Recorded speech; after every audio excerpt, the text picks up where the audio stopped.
আসসালামু আলাইকুম। বাংলা সংবাদে সবাইকে স্বাগত জানাচ্ছি। আমি চিন্তিয়া হক। শুরুতেই সংবাদ শিরোনাম। আওয়ামী লীগের চেহারা দেখাও পাপ, বলছেন বিএনপির নেতা আমিনুল হক। এদিকে প্রধানমন্ত্রীর মেয়াদ নিয়ে একমত জামায়াত এনসিপি, সাই নেই বিএনপির। জানাবো জুলাইয়ের মানবতা বিরোধী অপরাধীদের বিচারে জাতি ঐক্যবদ্ধ, বলছেন প্রধান উপদেষ্টা। ঐক্যমতের স্বার্থে প্রধানমন্ত্রীর মেয়াদের বিষয়ে ছাড় দেবে এনসিপি। এবং সর্বশেষ জানাবো ইসরায়েলে ব্যালিস্টিক ক্ষেপণাস্ত্র ছুড়েছে ইরান। শুনছিলেন সংবাদ শিরোনাম, এবারে বিস্তারিত। আওয়ামী লীগের চেহারা দেখাও পাপ, বলছেন বিএনপির নেতা আমিনুল হক। বিগত 17 বছর আওয়ামী লীগ স্বৈরাচার যে জুলুম ও নির্যাতন চালিয়েছে তা ভুলে গেলে চলবে না বলে মন্তব্য করেছেন বিএনপির কেন্দ্রীয় ক্রীড়া বিষয়ক সম্পাদক আমিনুল হক।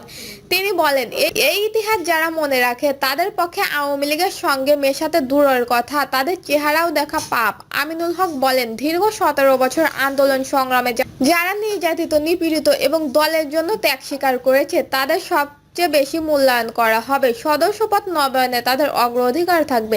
তিনি বলেন, যারা দিনে বিএনপি আর রাতে আওয়ামী লীগের নেতাদের সঙ্গে ঘনিষ্ঠ ছবি রয়েছে তাদের সদস্যপদ নবায়ন করা যাবে না। আমিনুল হক অভিযোগ করে বলেন, অন্তর্বর্তী সরকার দায়িত্ব নেওয়ার পর দ্রুত নির্বাচনের আশা করা হলেও দেশি বিদেশি ষড়যন্ত্রে তা বিলম্বিত হচ্ছে।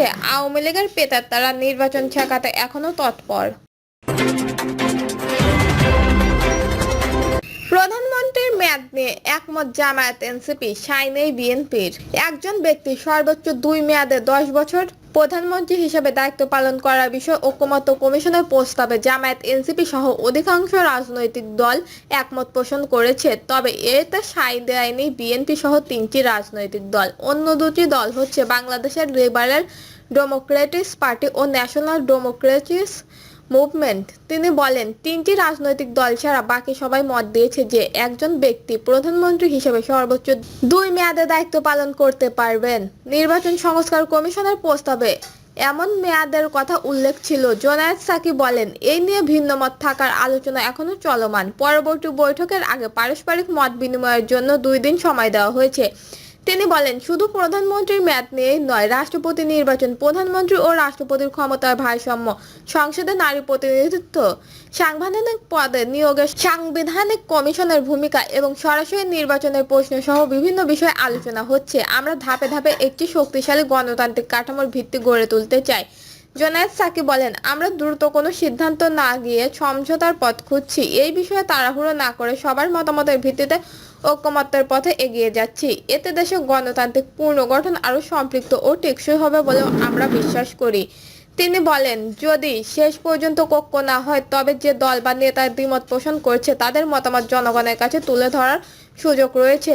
এই দিন বেলা 11:30টার দিকে ফরেন সার্ভিস একাডেমির জাতীয় ঐকমত্য কমিশনের দ্বিতীয় অধিবেশনে 5ম দিনের সংগ্রাম শুরু হয়। এতে অংশ নেয় 33টি রাজনৈতিক দলের প্রতিনিধি। জাতীয় ঐকমত্য কমিশন 20 মার্চ থেকে 19 মে পর্যন্ত 33টি দল ও জোটের সঙ্গে 45টি পৃথক অধিবেশন করেছে।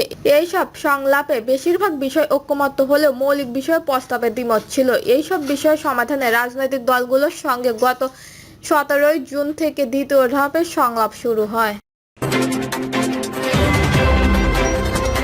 জুলাইয়ের মানবতা বিরোধী অপরাধীদের বিচারে জাতি ঐক্যবদ্ধ, বলছেন প্রধান উপদেষ্টা। প্রধান উপদেষ্টা প্রফেসর ডক্টর মোহাম্মদ ইউনূস বলেছেন, আজকে জুলাইয়ের মানবতা বিরোধী অপরাধের বিচারে জাতি ঐক্যবদ্ধ হয়েছে। আন্তর্জাতিক অপরাধ ট্রাইব্যুনাল প্রতিষ্ঠা করা হয়েছে জুলাইয়ে সংঘটিত মানবতা বিরোধী অপরাধের তদন্ত ও বিচার কাজের জন্য। তিনি বলেন, আন্তর্জাতিক অপরাধ ট্রাইব্যুনাল সম্পূর্ণ স্বাধীনভাবে কাজ করছে, কোনো ধরনের পক্ষপাতিত্ব ছাড়াই, এবং তারা নিজস্ব গতিতে চলছে। আমাদের দায়িত্ব হচ্ছে এই বিচার প্রক্রিয়া কোনো বিলম্ব ছাড়াই এগিয়ে নিয়ে যাওয়া। আমি আপনাদের আশ্বস্ত করছি, আমি এই দায়িত্বে অটল থাকব। প্রফেসর ডক্টর মোহাম্মদ ইউনূস বলেন, আজকে আমাদের জন্য একটি ঐতিহাসিক মুহূর্ত, কারণ আমরা সামনে জুলাই অভ্যুত্থানের 1 বছর উদযাপন করব। আমাদের তরুণরা রক্তের বিনিময়ে তাদের প্রত্যাশা জানিয়েছে এবং আমাদের দায়িত্ব হচ্ছে তাদের নতুন বাংলাদেশ গড়ার স্বপ্নকে বাস্তবতার রূপ দেওয়া। এই সব কিছুই সম্ভব হয়েছে যদি শুরুটা সঠিকভাবে করা হয়। জুলাই অভ্যুত্থানে আমাদের সেই সুযোগ এনে দিয়েছে, এই সুযোগ আর কখনোই আসবে না। এই সুযোগ হাতছাড়া করা উচিত হবে না। প্রধান উপদেষ্টা বলেন, বাংলাদেশের মানুষ একটা জটিল পরিস্থিতির মধ্যে দিয়ে যাচ্ছে। হাজারো মানুষের ত্যাগের মধ্যে দিয়ে হওয়া জুলাই গণ অভ্যুত্থানে আমাদের ঐক্যবদ্ধ হওয়ার প্রমাণ। এই জাগরণ এসেছিল হাজার মানুষের প্রাণের বিনিময়ে, যেখানে আরো কয়েক হাজারের হতাহত হয়েছে। এছাড়াও আমরা যারা বেঁচে আছি তাদের উপর কিছু দায়িত্ব অর্পিত হয়েছে। এই দায়ভার শেষ তখনই হবে যখন জুলাইয়ের মানবতা বিরোধী অপরাধের ন্যায় বিচার প্রতিষ্ঠিত হবে। তিনি বলেন, তবে আমাদের মনে রাখতে হবে জুলাই অভ্যুত্থানে ক্ষমতার পালা বদলের জন্য হয়নি। গ্রাম থেকে শহর পর্যন্ত যে গভীর আধিপত্য ও পক্ষপাতিত্ব রয়ে গেছে তা ভেঙে ফেলার তীব্র আকাঙ্ক্ষার মধ্যে দিয়ে এটি নিবন্ধন পেয়েছিল।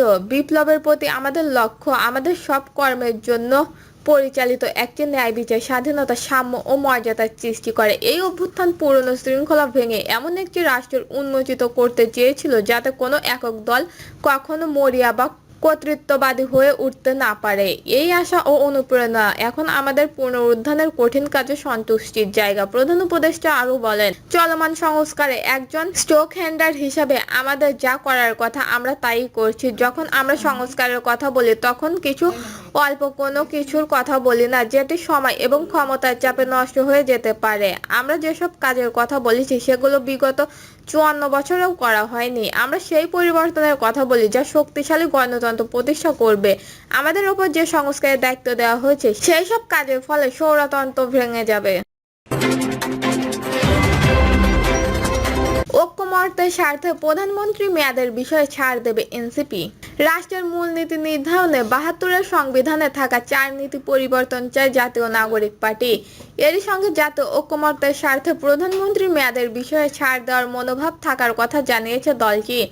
এনসিপির যুগ্ম সদস্য সচিব ডাক্তার তাসনিম জালা বলেন, প্রধানমন্ত্রী মেয়াদের বিষয়ে একটা ঐক্যমত্য ছিল যে প্রধানমন্ত্রী মেয়াদের সীমিত করা প্রয়োজন। একজন ব্যক্তি 2 বারের বা 2 মেয়াদের বেশি প্রধানমন্ত্রী থাকা নিয়ে আলোচনা চলছিল। আরেকটি প্রস্তাব আসলো, সর্বোচ্চ একজন ব্যক্তি তার জীবন দশায় কত বছর প্রধানমন্ত্রী থাকতে পারবেন সেটি নির্ধারণ করলে হয়তো ভালো হবে। তিনি বলেন, সবাই আলোচনা করে অনেকে একটা জায়গায় চলে আসে যে সর্বোচ্চ 10 বছরের প্রধানমন্ত্রী হতে পারবেন।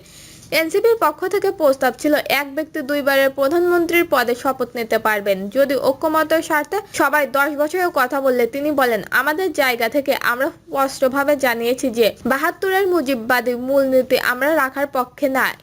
এই 4টি মূলনীতি বাদ দিতে হবে। এটি বাদ দিলে পরবর্তী এই 4টি মূলনীতি রাখার পক্ষে আমাদের আপত্তি নেই। কিন্তু রাজনৈতিক দল তাদের আদর্শিক জায়গা থেকে এ ব্যাপারে একমত হতে পারেনি। আমরা সেক্ষেত্রে বলেছি যে আমাদের 5ই আগস্ট ছাত্র জনতার অভ্যুত্থানের পরবর্তী যে স্পিরিট তার বিপরীতে গিয়ে এখানে আলোচনা করার কোনো মানে হয় না। দর্শক, এই ছিল এখনকার সর্বশেষ নিউজটি ভালো লাগলে একটি লাইক দিন, কমেন্টে আপনার মতামত জানান এবং আমাদের পাশে থাকার জন্য বেল বাটনটি অন করে রাখুন। ধন্যবাদ।